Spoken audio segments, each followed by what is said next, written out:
Bueno, muchas gracias, buenas tardes a todos, un verdadero placer estar acá con ustedes. Gracias Gerardo por la invitación, gracias a Luis, no sé dónde está, ¿se fue Luis? ¿Dónde está Luis? Súper exagerado con sus elogios, así que, pero muchas gracias igual. La verdad que sí, creo que soy parte de un gobierno que no cree en la magia, que cree en el trabajo. Durante muchos tiempos pensábamos que las soluciones en Argentina eran mágicas, ¿no? Que uno podía venir y que había 5 cosas en un PowerPoint que hacía y que iban a cambiar la realidad del país. Y creo que nosotros somos un grupo de gente que no creemos en eso, sino que creemos en el trabajo y en la construcción y un ordenamiento gradual de las cosas. Yo siempre invito a la gente a repasar la gestión de Mauricio Macri en la ciudad de Buenos Aires, porque tuvo muchos de esos condimentos de una construcción durante muchísimos años, de un trabajo muy consistente, muy ordenado, siempre en un sentido muy definido de antemano. Pasamos muchísimas elecciones, la verdad que sí, y siempre mantuvimos el mismo rumbo porque sabíamos hacia dónde íbamos, ¿no? Y por allá por el año 2015, cuando se estaba de alguna manera gestando la campaña, se definieron las líneas centrales de lo que iba a ser el programa económico de Macri, que era básicamente el gradualismo fiscal, básicamente la corrección gradual de los desequilibrios fiscales, pero sobre todo un punto que yo siempre insisto, que es la eficiencia del gasto, porque podemos discutir si el déficit es 4,2, 4,5, 4,6 o el número que sea, o 3,9, pero el sector público en Argentina gasta el 40% del PBI. Y ese gasto se puede hacer con eficiencia o se puede hacer con ineficiencia, se puede hacer con honestidad o se puede hacer con corrupción. Entonces, básicamente, de alguna manera, gestionar esos recursos en un marco de eficiencia y honestidad generan un impacto macroeconómico realmente muy significativo. Y repito, cuando uno mira la gestión de Mauricio Macri en la ciudad de Buenos Aires, ve ese proceso. Entonces el gradualismo fiscal era una pata central, y la otra, que es obviamente lo que me voy a concentrar acá, que tenía que ver con lo mío, que es un régimen de metas de inflación, la idea que Argentina tenía que dejar atrás esos años de alta inflación de manera definitiva y un tipo de cambio flotante. Así que ahora sí, con esta pequeña introducción, nosotros en el Banco Central tenemos la política, que leemos los discursos, este discurso se va a distribuir, se va a colgar en la web, toda la comunicación que hacemos tiene que ser una comunicación que es de alguna manera disponible y abierta para todos los actores de la sociedad de manera pareja, y entonces por eso trabajamos de esta manera. Así que voy a pasar al libreto ahora. Muchas gracias por la invitación a este encuentro, es siempre un placer tener la posibilidad de participar en estos valiosos espacios de discusión y reflexión de ideas, sobre todo en un espacio con el que me une el ideal común de la libertad. Argentina lleva mucho tiempo viviendo con cierto miedo a la libertad. Es tan antiguo como el hombre mismo el debate entre quienes creen que la libertad debe ser defendida, porque es tanto uno de los valores esenciales que hacen a nuestra posibilidad de desarrollarnos como seres humanos, como uno de los instrumentos centrales del progreso económico. Y aquellos que, por el contrario, creen que la libertad es tan solo la convalidación de un ámbito de lucha desigual que solo beneficia a los poderosos en detrimento de los más débiles. En esta segunda visión del mundo se justifican las prácticas autoritarias o totalitarias que justamente encuentran excusas diversas para avasallar el ámbito de la libertad individual. Este debate ha sido una constante de la vida social y política de toda la humanidad y sería pretencioso de mi parte repasarlo, pero permítanme humildemente aportar algunas reflexiones personales que tal vez puedan ser útiles. Nuestra Constitución es sabia en este punto y vale recordar su artículo 19, que lo voy a leer. Las acciones privadas de los hombres que de ningún modo ofendan al orden y a la moral pública ni perjudiquen a un tercero están solo reservadas a Dios y exentas de la autoridad de los magistrados. Ningún habitante de la nación será obligado a hacer lo que no manda la ley ni privada de lo que ella no prohíbe. Sin embargo, violamos a menudo este mandato constitucional en nuestras leyes y en nuestras reglamentaciones. aunque cada caso no estará exento de polémica y deberá analizarse por separado, porque hemos ido corriendo la línea donde determinamos aquello que divide las acciones privadas de las públicas. Les voy a dar un ejemplo, quizás un poquito sonso, pero que ilustra el punto en la actividad que desde el Banco Central me toca regular: la apertura de sucursales bancarias. O sea, voy directo al terreno, ¿no? Cuando llegamos a la gestión, existía un entramado regulatorio que exigía una gran cantidad de condiciones, obligaciones y requisitos para que una entidad financiera pueda instalar una sucursal bancaria. Más allá de que nunca entendí por qué el Estado querría impedir que se abriera una sucursal, lo cierto es que establecer una sucursal bancaria constituye un negocio legítimo. No ofende al orden, no atenta contra la moral pública ni perjudica a un tercero. ¿Qué tiene que hacer el Estado imponiendo condiciones para que un habitante de nuestra república encare ese negocio? Y por otra parte, ¿por qué aceptamos tan pasivamente que el Estado deba meterse en esta decisión? No es necesario aclarar que estas restricciones y condiciones ya no existen más. Hoy en Argentina, cualquier entidad financiera que quiera abrir una sucursal no tiene que pedir permiso al Banco Central. Y en consecuencia ha florecido la instalación de nuevas sucursales. Para ser exactos, 86 en el año 2016, y solo en el primer trimestre de este año se abrieron 69 adicionales, más que las 62 instaladas en todo el año 2015. Y esto sin que se hayan reportado ni perjuicios ni ofensas producto de dichas expansiones. Pero más allá de esta defensa de la libertad individual per se, como economista tengo un gran respeto por la libertad como constructora de lo social y como vehículo para el progreso individual y colectivo. Por supuesto, esto lo avala la evidencia de las sociedades libres, mucho más ricas y prósperas que las totalitarias. En este sentido, vale la pena repasar algunos de los argumentos del famoso economista y premio Nobel Amartya Sen en su reciente libro La libertad como desarrollo. Es un poco pesado el libro, pero tiene algunas ideas interesantes. Allí Sen asocia el concepto de desarrollo íntimamente con el de la libertad. En su visión, la gente interactúa de diversas maneras. Por ejemplo, hablando, criticando o chateando. Y dice Sen, una parte esencial del desarrollo es que eso se pueda hacer en un ámbito con la más plena libertad. Lamentablemente hay momentos en que los gobiernos no les gusta que la gente diga, lea o vea ciertas cosas. Y entonces se utiliza la censura directa, como podríamos dar un ejemplo, el gobierno de Nicolás Maduro, cerrando medios opositores o bloqueando redes sociales, o de manera indirecta, comprando medios o pagándoles a periodistas para que repitan un cierto discurso.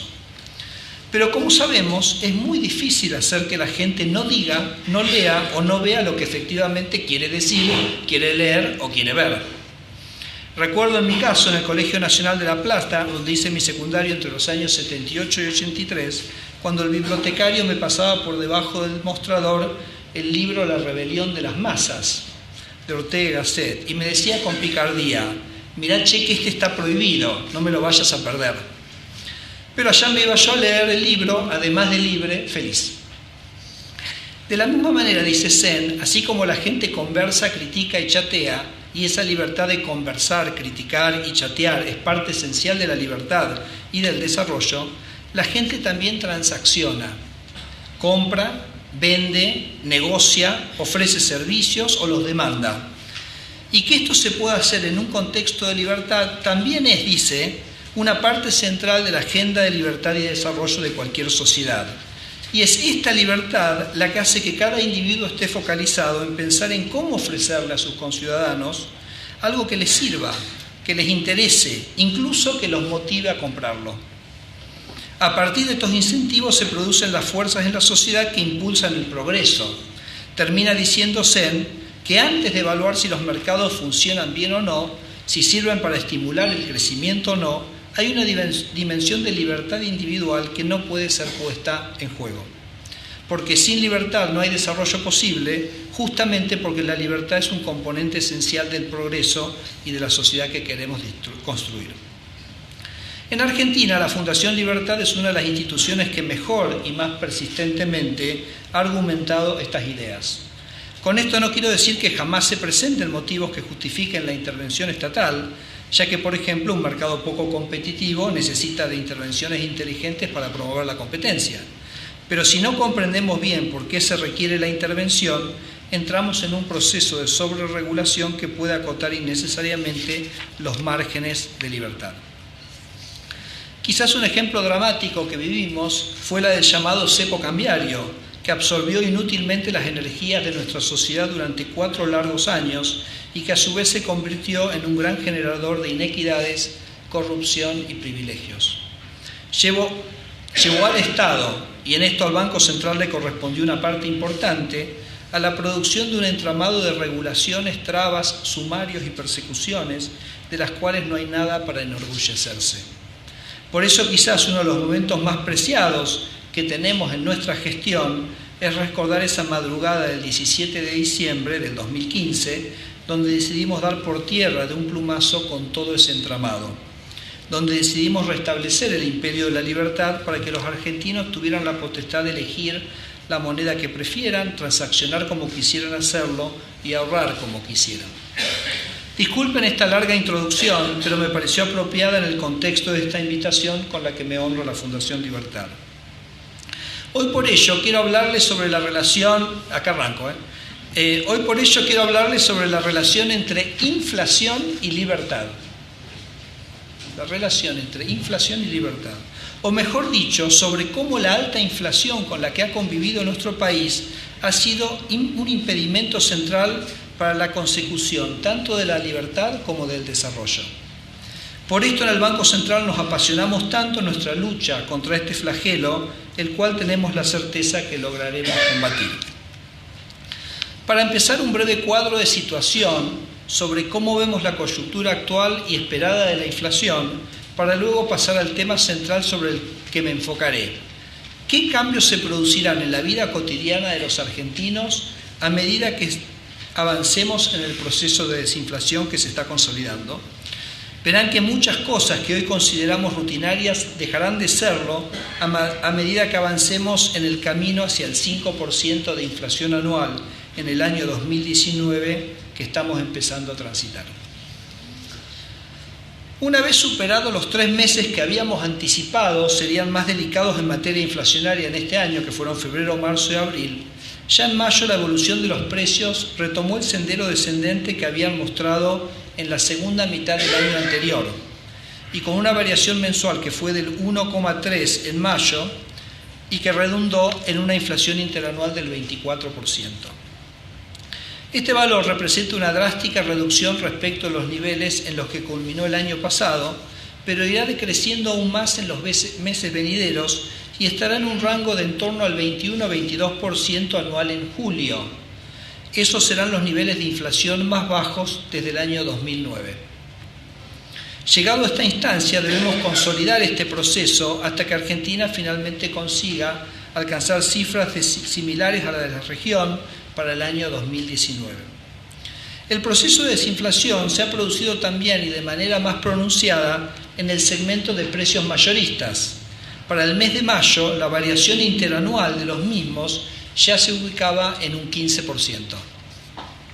Ahí les dejé un grafiquito que lo pueden mirar en la presentación en la página 3, en la página, 2, 3, etc. Luego de una caída abrupta en los niveles de inflación en la segunda mitad del año pasado, fuimos relajando gradualmente la política monetaria para acompañar ese sendero descendente. Ustedes saben que la política monetaria se maneja con la tasa de interés. Si la inflación sube, uno sube la tasa de interés para generar una restricción monetaria y contener los precios. Si la inflación baja, uno baja la tasa de interés acompañando ese proceso de desinflación. Y busca tener una tasa de interés real esperada entre 4 y 5%, que es la que genera la presión para que el proceso de desinflación continúe. Entonces decía, luego de una abrupta caída en los niveles de inflación en la segunda mitad del año pasado, fuimos relajando gradualmente la política monetaria para acompañar ese sendero descendente.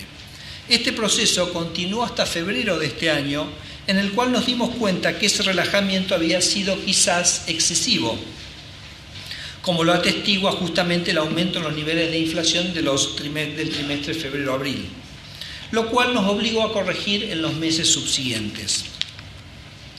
Por suerte vemos, a partir de la dinámica descrita, que las medidas de política monetaria que venimos, sobre todo la inflación de mayo, que venimos tomando están rindiendo sus frutos. Desde principios de marzo estamos endureciendo la política monetaria a los fines de asegurar el proceso de desinflación. De hecho, comenzamos desde entonces, principios de marzo, a retirar excedentes de liquidez del mercado, con lo cual subió unos 450 puntos básicos la tasa de las LEVAC, más corta, al tiempo que aumentamos en 150 puntos la tasa de referencia en abril. Fueron estas acciones las que permitieron encasillar la evolución de precios a los niveles evidenciados en noviembre, diciembre y enero pasados, previos a la corrección de precios regulados de estos últimos meses. Mirando hacia adelante, los pronósticos de los analistas económicos, resumidas en el relevamiento de expectativas de mercados del Banco Central, esperan una inflación para los próximos 12 meses del 17,4% y anticipan que para 2018 la misma sería del 15%. Como les comenté, es probable que ya en julio estemos orillando niveles inferiores al 22% anual, por lo que tendríamos luego 5 meses para recorrer el camino hacia el rango del 12-17, que es la meta que este Banco Central se fijó para este año. Es preciso que para fin de año nos encontremos, esto también es muy importante, en niveles mensuales de inflación compatibles con la meta del año venidero, que es entre 8 y 12. Para ello, desde el Banco Central seguiremos buscando garantizar un sesgo de política monetaria adecuado para consolidar el proceso de desinflación y continuar en este sendero descendente. Bueno, allí es donde estamos hoy. Ahora bien, ¿qué cambios en nuestro día a día cotidiano se derivarán de alcanzar una macro estable y con baja inflación? Déjenme contarles una pequeña historia. En septiembre nosotros invitamos a la presidenta del Banco Central de Israel a nuestras jornadas monetarias. Israel es un país que entre los años 70 y los años 90 tuvo inflaciones de entre 100 y 400% por año. Es un país con muy alta inflación. A mediados de los 80 bajaron la inflación a unos 20-25%, y después en los 2000 rápidamente la bajaron a un nivel de inflación de un dígito bajo. Y hoy Israel tiene una meta de inflación del 2% por año. Este país que durante 20 años tenía inflaciones entre 100 y 400. Pero hace 3 años el Banco Central de Israel tiene problemas para cumplir con esa meta del 2%. No logra llegar al 2%. ¿Saben por qué? Porque está en cero. Y no logra subir la inflación del 0 al 2. Y nos comentaba la presidenta del Banco Central de Israel que si hace 10 años le hubieran dicho a ella, en 10 años el problema del Banco Central de Israel es que no va a poder cumplir su meta porque la inflación es menor que la meta, hubiera pensado que quien le decía eso había perdido la cabeza. Se los comento esto porque el enfoque que nosotros estamos teniendo para combatir la inflación no es una trasnochada, no es un invento del señor Federico Sturzenegger y de su equipo o de este gobierno, sino que simplemente replica lo que hemos visto que ha ocurrido en Israel, en Canadá, en Australia, en Nueva Zelanda, en Colombia, en Chile, en Perú, en Paraguay, en todos estos países. Así que yo creo que en unos años podemos estar mirando hacia atrás, cuando hoy yo les digo que la inflación en el año 2019 va a ser el 5%, y quizás alguien se sonría y diga, pero Luis nos acaba de mostrar lo que son los gráficos de Argentina, y nos estemos asombrando de lo que haya ocurrido en este plano en Argentina. Así que vamos ahora a imaginarnos cómo es esa Argentina con inflación del 5%. En un primer lugar, en un contexto de baja inflación, estirará los horizontes de inversión y ahorro en Argentina. Reducir la incertidumbre nominal originada por la inflación permitirá planificar mejor a largo plazo, lo cual hará que muchos proyectos de inversión que requieren un proceso de maduración más largo se vuelvan menos riesgosos y por lo tanto habrá más incentivos para que se lleven a la práctica. Esto por supuesto que todos lo conocemos. Es decir, será un estímulo para hacer realidad proyectos que en contextos de elevada volatilidad nominal parecían impensables. Lo mismo va a ocurrir para el caso del ahorro. Podremos pensar a largo plazo en pesos sin miedo a que el valor de la moneda se licúe. El incremento del ahorro en moneda doméstica será un impulso al desarrollo del sistema financiero local. Habrá más depósitos, lo que equivale a más materia prima para el tan necesario aumento del crédito. De esta forma, el sistema financiero podrá erigirse finalmente como verdadero vehículo entre el ahorro y la inversión, y así también se democratizará más el acceso al capital. En una economía sin crédito abundante, el crecimiento de las empresas es más lento, las buenas ideas tardan más en implementarse, se tiende a elegir proyectos con una escala menor y con horizontes temporales más cortos. Esto ocurre porque en un contexto de escaso crédito solo pueden invertir los que ya tienen plata. Por el contrario, los que tienen buenas ideas y proyectos rentables, pero no tienen la posibilidad de acceder al financiamiento necesario, no pueden llevarlos a la práctica, o solo pueden hacerlos a menor escala y más lentamente. Es decir, que un país sin un sector financiero grande es un país sin igualdad de oportunidades. Porque invierte solo el que ya tiene dinero. Y nosotros queremos un país donde pueda invertir el que tiene ideas, el que tiene creatividad, el que tiene empuje, no necesariamente el que tiene dinero. Un país sin sector financiero es un país sin igualdad de oportunidades. Un país sin igualdad de oportunidades es un país sin libertad real. Y un país sin libertad, diría Sen, es un país que nunca alcanzará el desarrollo. La baja de la inflación al potenciar el desarrollo del crédito se convierte en un motor potente para la igualdad de oportunidades. Necesitamos un país donde el acceso al capital esté disponible para todos, no solo para los que ya lo tienen. Un ejemplo de estos beneficios los podemos ver por adelantado a partir del lanzamiento de los créditos en UVAs, unidades de valor adquisitivo. Desde lo conceptual, una manera posible de pensarlos es que esos créditos se otorgan en una moneda sin inflación, con lo cual el interés que se paga es relativamente bajo. Un crédito hipotecario en UVA con una tasa del 3,5% anual, como ofrece el Banco Nación, a 30 años, con lo que se amortiza en promedio un 3,33% por año del capital, implica un pago de aproximadamente un 5% del valor de la propiedad en cada año. Como podrán concluir, es muy parecido a lo que se paga por un alquiler. En otras palabras, la disponibilidad de crédito a tasas razonables permite, por ejemplo, hacer accesible la vivienda a todo el conjunto de la población. A medida que la oferta de vivienda se acomode a la nueva demanda, se podrá llegar a un país sin déficit habitacional. Vaya si hay beneficios de bajar la inflación, porque sabemos que un aumento en la cantidad de propietarios tiene impactos muy positivos sobre un sinnúmero de características del hogar. Nivel de educación de los hijos, fertilidad, niveles de ahorro y seguridad, entre otros. Un país de propietarios será un país diferente, pero solo posible si bajamos la inflación. A su vez, el régimen de metas de inflación, al definir el objetivo para el movimiento del conjunto de precios de la economía, permitirá diferenciar cada vez mejor los shocks o eventos que afectan a los precios de todos los bienes de aquellos cambios o eventos que en realidad afectan la demanda u oferta de un sector en particular. Esto permitirá un muy superior funcionamiento del sistema de precios. Sabremos qué precio relativo sube y qué precio relativo baja, cuando hoy esas señales son más difusas o menos claras. Esto se encuentra muy relacionado al hecho que en contextos de baja inflación se acota el tan mentado pass-through de la economía. Es decir, la relación entre el tipo de cambio y el resto de los precios empieza a perder fuerza. Vieron que en Argentina siempre se habla, se mueve el tipo de cambio, se mueven los precios. Bueno, en los países con baja inflación esa relación desaparece. Y esto desaparece una vez que se reduce la volatilidad de los precios y los agentes son más capaces de detectar cuando un evento que mueve el tipo de cambio no tiene correlación con lo que ocurre a nivel agregado, ni con lo que sucede en el mercado monetario.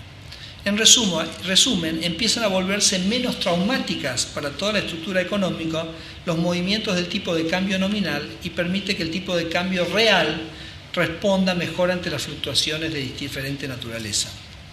Podemos repasar un par de experiencias concretas que evidencian que al implementar un esquema de flotación cambiaria con inflación controlada, pierde peso esta relación entre el tipo de cambio y el nivel general de precios. Por ejemplo, si se calcula la correlación entre el tipo de cambio y la inflación para México desde 1970, se obtiene un registro del 80% de correlación entre esas dos variables. Pero si se analizan solo los últimos 15 años, cuando México tuvo muy baja inflación, esa relación es del 3%. En el caso de Chile, el descenso también es significativo, pasando la correlación del 92 al 28 y en Perú del 88 al 20. Cuando los países utilizan su política monetaria para mantener la inflación bajo control, los precios se estabilizan en torno al objetivo propuesto. Esto posibilita que el tipo de cambio real de las economías se adapte ante las distintas situaciones que tiene que enfrentar. Por ello es tan indispensable contar con un esquema de tipo de cambio flotante que le brinde a nuestra economía la flexibilidad suficiente para responder ante eventos externos desfavorables. Queremos que ante un evento desfavorable se mueva el tipo de cambio y no que se mueva la actividad económica. Imagínense lo que hubiera pasado con lo ocurrido en Brasil hace unas semanas si nuestro tipo de cambio no hubiese tenido la capacidad de responder frente a un real brasileño que se deprecia en términos reales un 5, 6 o 7%. La flotación cambiaria sí nos facilitó sortear mejor no solo este acontecimiento, sino también los shocks globales que representaron el año pasado, simplemente por mencionar lo que ocurrió el año pasado, ¿no? El Brexit y la elección del presidente Trump sin mayores sobresaltos. De hecho, el crecimiento económico que comenzó a repuntar en el tercer trimestre del 2016, donde hubo un crecimiento del 0,1, aumentó en el cuarto trimestre al 0,7. Acá está escrito 0,5 porque había escrito esto antes de que ayer el INDEC publicara los números, que ajustó los números para arriba. O sea que ese 0,1 del tercer trimestre contra el segundo trimestre se aceleró un crecimiento del 0,7 en el cuarto trimestre y se aceleró aproximadamente a un 1,1% en el primer trimestre de este año respecto al cuarto trimestre del año pasado. Y nuevamente probablemente a cerca del 1% en el segundo trimestre de 2017 según las primeras estimaciones del Ministerio de Hacienda. Es decir, que la economía pudo sortear estos embates externos sin que se vea afectada su dinámica de recuperación interna. Para esto es lo que sirve el tipo de cambio flotante. Llegado a este punto, hago una digresión para recordarles, sobre todo porque me imagino que acá habrá muchos productores agropecuarios, que la mejor ¿es así? Gerardo. Que la mejor estrategia que pueden tomar para reducir la incertidumbre asociada a la volatilidad del tipo de cambio en este contexto es tomar coberturas en el mercado de futuros. Todas aquellas empresas cuyo flujo de caja se encuentra expuesto al tipo de cambio podrían de este modo acotar la volatilidad indeseada en pesos asociada a la flexibilidad cambiaria.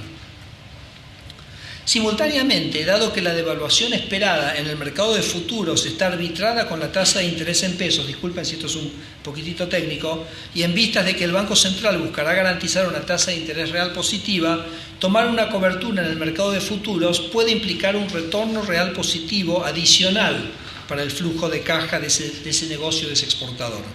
Para tener en cuenta, espero que de a poco se vayan animando a ir tomando cada vez más posiciones de cobertura en estos mercados. Volviendo a la cuestión central que vine a tratar hoy, un contexto de mayor estabilidad de precios también permite que los ciudadanos sepamos mejor cuánto valen las cosas.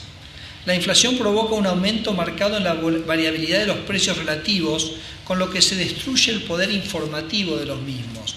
No solo porque, como decíamos antes, no sabemos cómo se mueve el precio respecto al nivel general, sino porque los precios en sí se tornan o entre sí se tornan más volátiles. Esto provoca que nadie sepa cuánto sale nada. Eso carcome el poder disciplinador sobre los formadores de precios que se deriva de la competencia. Claro, porque si el consumidor no sabe cuánto verdaderamente sale, yo podría preguntarles, a ver cuánto sale el kilo de lechuga criolla, a ver cuánta gente me dice el precio y qué tan similares son esos precios. En un mundo sin inflación, todos sabríamos exactamente, pero estoy seguro que si hoy hago una encuesta acá, vamos a tener una gran diversidad de precios. Entonces, cuando uno va al almacén y el almacenero le dice algo, ¿Es caro o es barato? Es mucho más difícil saberlo. Entonces esto provoca que nadie sepa cuánto sale nada. Eso carcome el poder disciplinador sobre los formadores de precios que se deriva de la competencia y les da más espacio para aumentar los márgenes por encima de los costos. Un mercado con inflación le mejora el poder de negociación al vendedor, permitiéndole cobrar más caro, y el consumidor ni siquiera se entera, reduciendo su salario real. Existe un trabajo excelente de Mariano Tomasi en donde estudia este fenómeno. Lo más interesante, Mariano Tomasi es un economista argentino también muy reconocido, lo más interesante es que llega a la conclusión de que, contrariamente a la hipótesis de la inflación administrada, que establece el sentido de causalidad de los márgenes de beneficio hacia una mayor inflación, encuentra que la relación causal se origina a partir de una mayor inflación que afecta la estructura del mercado y por ende los márgenes. Es decir, países con menor inflación son países donde los precios funcionan bien, el consumidor sabe cuánto valen los precios, le es mucho más difícil a un comerciante cobrar un precio que está fuera del mercado porque está bien informado, y entonces son mercados mucho más competitivos y los márgenes tienden a ser muchos menores. Por lo tanto, bajar la inflación equivale a estimular la competencia, lo que permitirá una reducción de los márgenes y por ende mayor bienestar para los consumidores. Retomando mi latiguillo de hoy sobre la relación entre inflación y la libertad, lo que estoy diciendo es que la inflación destruye la información de los precios y una sociedad con menor información es una sociedad con menor libertad. La inflación es a la información económica lo que la censura y la manipulación de los medios es a la información sobre la política. El combate contra la inflación también rendirá sus frutos en materias de crecimiento económico. Nuestros estudios en el Banco Central nos han permitido observar que el 85% de los países que lograron reducir de manera sostenida su inflación por debajo del umbral del 20% anual, prácticamente duplicaron su tasa de crecimiento económico durante la década posterior a alcanzar ese logro. Asimismo, también analizamos los 87 episodios de otros países en los que la tasa de inflación pasó en un año de más de 30% anual a menos del 20%, y encontramos que en el 93% de esos casos el crecimiento del producto fue positivo, acompañando la fuerte desinflación. Esto lo comento porque a veces se dice bajar la inflación muy fuerte es costoso, pero la evidencia que hay en el mundo es que cuando un país baja la inflación muy fuerte, en general tiende a crecer más. Además, la tasa de crecimiento económico fue en promedio 2 puntos porcentuales más alto que el año previo, considerando toda la muestra. Es decir, que los beneficios de bajar la inflación no son solo de largo aliento, sino que también son inmediatos. Y Argentina se sumará este año a este grupo de felices experiencias, porque también vamos a bajar la inflación de más de 30 a menos de 20 y vamos a haber crecido probablemente, según nos dice el ministro de Hacienda, cercano al 3%. Después de, como decía Luis, de 5 años de estancamiento económico. Pero para resumir todo en una sola idea, hoy les quería transmitir que el logro de una macroeconomía estable y con baja inflación nos permitirá disfrutar de un verdadero cambio cultural en la Argentina. Hasta ahora los fuertes ciclos económicos y la inflación crónica que hemos sufrido a lo largo de nuestra historia nos dificultaron mucho comprender hasta qué punto los fracasos o éxitos en nuestros negocios y en nuestra vida han sido producto de la macroeconomía o de nuestras propias decisiones. Una vida de ahorro cercenada por un episodio macroeconómico cambia la conceptualización de la vida misma, debilitando la percepción sobre el valor del trabajo y del esfuerzo. Una inflación baja y una macro sostenidamente sana permitirán que los argentinos podamos dejar de preocuparnos por la macroeconomía contemporánea y la que vendrá, y podamos empezar a poner toda nuestra energía en alcanzar el éxito en nuestros proyectos y emprendimientos personales. En este contexto macroeconómico estable, sin las distorsiones y el ruido que implica la alta inflación, posibilitará este fuerte y positivo cambio idiosincrático para todos los argentinos. Finalmente podremos enfocar nuestros esfuerzos en nuestros proyectos sin tener que estar mirando de reojo o preocupándonos por una posible amenaza de la macroeconomía en el horizonte. Así llegaremos al estadio ideal al cual hace referencia el escritor español Javier Cercas, cuando dice: la pasión y la diversión no tienen que venir de la vida pública, tienen que venir de la privada, del amor, de los libros. Cuando metes las pasiones en la vida pública hay problemas, eso dice Sarkar. Y también lo dice Alejandro Rosichner cuando dice lo más valioso es que uno pueda querer algo, entusiasmarse. Las ganas de vivir son más importantes que el pensamiento crítico y la objetividad. Y hay que entrenarse en este poder dormido que aplastamos con el hábito de la queja, el descontento y la insatisfacción. Ese hábito de la queja, el descontento y la insatisfacción han sido impulsados, han sido alimentados por la inestabilidad a la que nos ha sometido la inflación en nuestro país. Llegó el momento de desactivarlo. Cuando en unos años hayamos llegado al 5% de inflación anual y nos hayamos podido desprender de todos estos lastres, obviamente ya no resultará tan interesante venirse una noche, que además el clima está muy lindo hoy, a escuchar al presidente del Banco Central, ya que estarán mucho más ocupados e interesados en sus vidas y emprendimientos privados. Para nosotros será haber cumplido con nuestra tarea. Muchas gracias.